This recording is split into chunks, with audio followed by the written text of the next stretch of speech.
బాలల వాల్మీకి రామాయణానికి స్వాగతం అండి. యుద్ధకాండ జరుగుతోంది. జై శ్రీరామ్. ఇక లాభం లేదని రావణుడే స్వయంగా యుద్ధరంగంలో కాలుపెట్టాడు. విభీషణుడి ద్వారా అతడే రావణుడని తెలుసుకుని శ్రీరాముడు ఆహా ఏమి తేజస్సు, చూడసఖ్యం కాని కాంతితో సూర్యుడిలా ప్రకాశిస్తున్నాడే అనుకున్నాడు. రావణుడి దెబ్బకు సుగ్రీవుడు, గజుడు, గవాక్షుడు, గవయుడు మోర్చపోయారు. అప్పుడు లక్ష్మణుడు రావణుడి విల్లు విరగొట్టాడు. రావణుడికి స్పృహ వచ్చింది. కొద్దిసేపటికి తేటపడి బ్రహ్మదేవుడు తనకి ఇచ్చిన శక్తిని లక్ష్మణుడిపై ప్రయోగించాడు. అది లక్ష్మణుడి గుండెల్లో దిగబడింది. లక్ష్మణుడు మోర్చపోయాడు. అతన్ని ఎత్తుకుపోదామని రావణుడు వచ్చి ఎత్తడానికి విశ్వప్రయత్నం చేశాడు. కానీ వల్ల కాలేదు.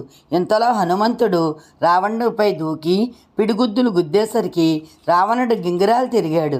నోటి నుండి చెవుల నుండి రక్తం పటపటా కారింది. హనుమంతుడు లక్ష్మణ్ణి భుజంపై వేసుకుని శ్రీరాముడి వద్దకు తీసుకువెళ్ళాడు. శ్రీరాముడు రకరకాల బాణాలు వేసి రావణుడిని హింసించి రావణుడి విల్లును, రథాన్ని, కిరీటాన్ని నాశనం చేసి రావణ నువ్వు బాగా అలసిపోయావు, పో ఈరోజు నిన్ను చంపను, మళ్ళీ కాస్త సేద తీరి కొత్త శక్తి పుంజుకుని రేపు రా అన్నాడు. అవమాన భారంతో రగిలిపోయిన రావణుడు నిద్ర నుండి మేల్కొన్న కుంభకర్ణుడిని యుద్ధభూమికి పంపాడు. యుద్ధభూమిలో కుంభకర్ణుడు వీరవిహారం చేస్తున్నాడు. వానరుల్ని గుప్పిళ్లతో పట్టుకుని మరీ మింగేస్తున్నాడు. అప్పుడు హనుమంతుడు వేగంగా వెళ్ళి కుంభకర్ణుని ఒక్కటి కొట్టాడు. వాడికి కోపం వచ్చింది. తన శూలంతో హనుమంతుడిని మోదాడు. హనుమంతుడు కింద పడిపోయాడు. కాసేపటికి లేచాడు.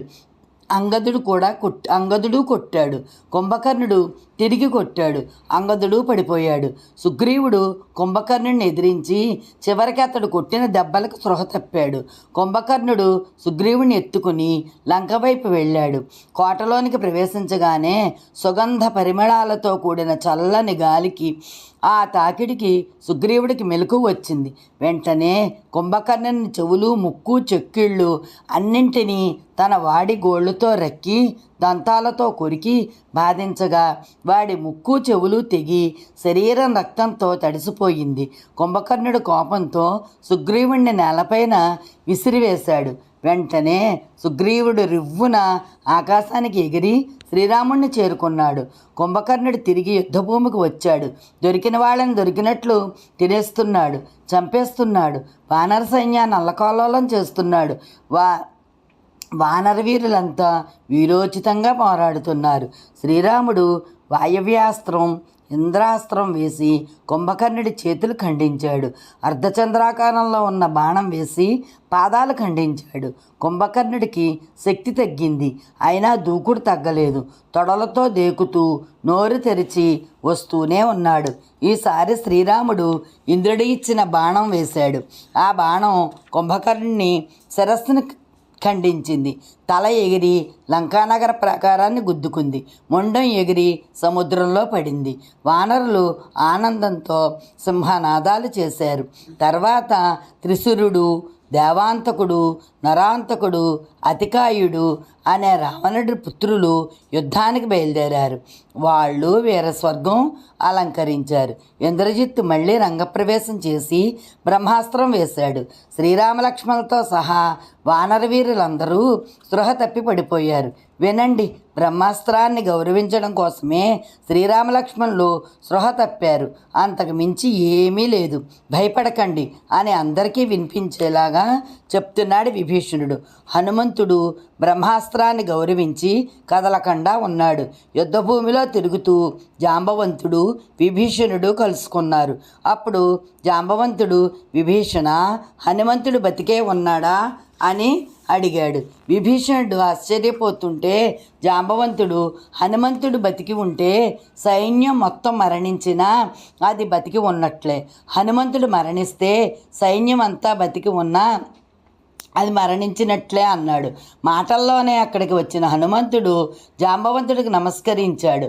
ఆ తరువాత జాంబవంతుడి సూచనల మీదట మృత సంజీవిని, విలస్యకరణి, సువర్ణకరణి, సంధానకరణి అనే ఓషధుల్ని తీసుకువచ్చాడు హనుమంతుడు. ఓషధులు గాలి తగిలి శ్రీరామలక్ష్మణులు వానరులు లేచి కూర్చున్నారు. తర్వాత వానరులు లంకపై విజృంభించి లంకకు నిప్పు పెట్టారు. కుంభకర్ణుడి పుత్రులు కుంభుడు, నికుంభుడు, ఖరుడి కొడుకు మకరాక్షుడు యుద్ధంలో ప్రాణాలు కోల్పోయారు. ఇంద్రజిత్తు మళ్ళీ అదృశ్య రూపంలో రణరంగానికి వచ్చాడు. రాక్షసమాయతో యుద్ధభూమి నిండా పగల కంపుకునేలా చేశాడు. అప్పుడు లక్ష్మణుడు శ్రీరాముడితో, అన్నా, ఇప్పుడే బ్రహ్మాస్త్రం ప్రయోగిస్తాను అన్నాడు ఆవేశంగా. దానికి శ్రీరాముడు, లక్ష్మణ, ఒక్క రాక్షసుడు హింసిస్తున్నాడని తక్కిన రాక్షసులందరినీ చంపడం న్యాయమా? యుద్ధం విరమించిన వాణ్ణి, దాక్కున్నవాణ్ణి, దండం పెట్టినవాణ్ణి, దాసోహం అన్నవాణ్ణి, పారిపోయేవాణ్ణి, మద్యం మత్తులో ఉన్నవాణ్ణి చంపకూడదు. ఇప్పుడు బ్రహ్మాస్త్రం ప్రయోగిస్తే ఎవరు మరణిస్తారో చెప్పలేము అన్నాడు. తగిన వ్యూహం కోసం ఆలోచిస్తున్నాడు రాముడు. ఇంతలో ఇంద్రజిత్తు ఒక మాయాసీతాదేవిని సృష్టించి రథంలో ఉంచుకుని అందరూ చూస్తూ ఉండగా ఆమెను కత్తితో నరికేశాడు. అది నిజమే అనుకున్నారు వానరులు. ఆ వార్త తీసుకెళ్లి శ్రీరాముడికి చెప్పారు. శ్రీరాముడు స్పృహ తప్పి పడిపోయాడు. ఇది ఇంద్రజిత్తు మాయ. మిమ్మల్ని కొంతసేపు తప్పుదారి పట్టించడం కోసమే ఇంద్రజిత్ ఇలా చేశాడు. ఇప్పుడు వెళ్ళి నికుంభులలో ప్రవేశించి యజ్ఞం చేస్తున్నాడు. ఈ యజ్ఞం పూర్తయితే వాణ్ణి ఎవ్వరూ చంపలేరు. ఆ యాగం ఆపండి అన్నాడు విభీషణుడు. లక్ష్మణుడు హనుమంతుణ్ణి, జాంబవంతుణ్ణి వెంట తీసుకుని లోపలికి ప్రవేశించి వింటినారిని మ్రోగించి ఇంద్రజిత్తును యుద్ధానికి పిలిచారు. లక్ష్మణుని పక్కన ఉన్న విభీషణుని చూసిన ఇంద్రజిత్తు, విభీషణ, నాకు సాక్షాత్తు పినతండ్రి వయ్యుండి ఇంత ద్రోహం చేస్తావా అని నిందించాడు. దానికి విభీషణుడు, ఓరి ఇంద్రజిత్తు, నేను శీలాన్ని బట్టి రాక్షసున్నే కానే కాను.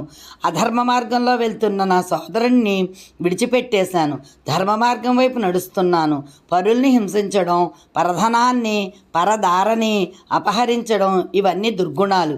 ఇవే నా సోదరుడి నాశనాన్ని కొని తెచ్చాయి. ఇవన్నీ తెలియక బాల్యచాపల్యంతో ఇష్టం వచ్చినట్లు మాట్లాడుతున్నావు. ఇదిగో లక్ష్మణుడు వచ్చాడు. చేతనైతే నీ పరాక్రమం చూపించు అన్నాడు. హనుమంతుడి భుజంపై కూర్చుని లక్ష్మణుడు ఇంద్రాస్త్రం ప్రయోగించాడు. అది ఇంద్రజిత్ తలను ఖండించింది. అసలు అంతటికీ కారణమైన సీతాదేవిని ముందు చంపేయాలి అనుకుంటూ రావణుడు అశోకవనం వైపు బయలుదేరాడు. మంత్రి సుపార్శ్యుడు వారించడంతో వెనక్కి తగ్గి శ్రీరాముడి మీదకి మళ్ళీ సైన్యం పంపాడు. శ్రీరాముడు వాళ్ళందరినీ సంహరించాడు. చివరికి రావణుడే 8 గుర్రాల రథంపై యుద్ధానికి బయలుదేరాడు. మహోదరుడు, మహాపార్శవుడు, విరూపాక్షుడు అతడి వెంట ఉన్నారు. ఆ ముగ్గురు ఎంతోసేపు నిలవలేక వానరుల చేతిలో మరణించారు. ఇదండి ఇవాళ యుద్ధకాండ. రేపేం జరుగుతుందో చూద్దాము. జై శ్రీరామ్.